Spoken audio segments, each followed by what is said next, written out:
طریقت کا پانچواں ایلیمنٹ عنصر جس کی نشاندہی کی گئی وہ رواداری کا ہے.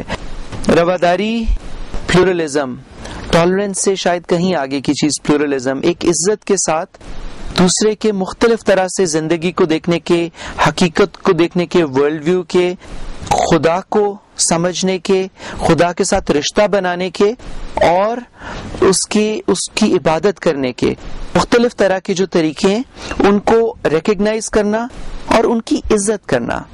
میں خدا کو اس طرح سے دیکھتا ہوں، میں اس کی اس طرح سے عبادت کرتا ہوں، دوسری طرح سے دیکھتے ہیں، دوسری طرح سے عبادت کرتے ہیں. ان کے لیے ان کا طریقہ، میرے لیے میرا طریقہ. ایک ہی مذہب کے اندر بھی اور مختلف مذاہب کے اندر بھی ایک دوسرے کے ساتھ پیار سے دل کے لیول پہ کنیکٹ کرنا، بغیر یہ سوچے کہ یہ اس طرح سے خدا کو ڈسکرائب کر رہا ہے کہ اس طرح سے اس کی عبادت کر رہا ہے یا اس طرح سے.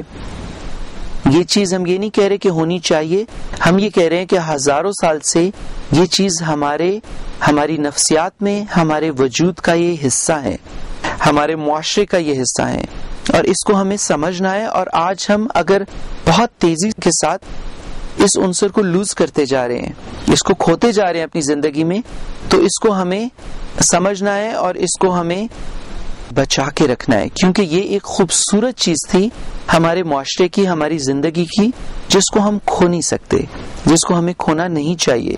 یہ ہماری پہچان ہے، ہماری زندگی کی ایک بہت اہم حقیقت رہی ہے. بہت سارے اس قسم کے اگزامپلز لے سکتے ہیں جہاں پہ مختلف مسلک کے لوگ، مختلف فرقوں کے لوگ، کبھی سوچا بھی نہیں تھا ہم نے کہ آپ اس فرقے کے ہیں کہ اس فرقے کے. بچپن میں مجھے یاد پڑتا ہے کہ جن مسجدوں میں ہم نماز پڑھتے تھے کبھی سوچا بھی نہیں، آج تک مجھے نہیں پتا کہ اس کا تعلق کس فرقے سے تھا یا کس مسلک کی مسجد تھی. آج ہمیں ان حقیقتوں کا پتہ چلنا شروع ہو گیا اور اپنے دوستوں کا جاننا شروع ہو گئے کہ کون کس ٹریڈیشن سے تعلق ہے کس کا. یہ چیزیں جو ہیں یہ ہمارے لیے بہت نئی ہیں. ہماری روزمرہ کی روحانیت میں، روزمرہ کے مذہب کی انڈرسٹینڈنگ میں ان چیزوں کی جگہ تھی نہیں.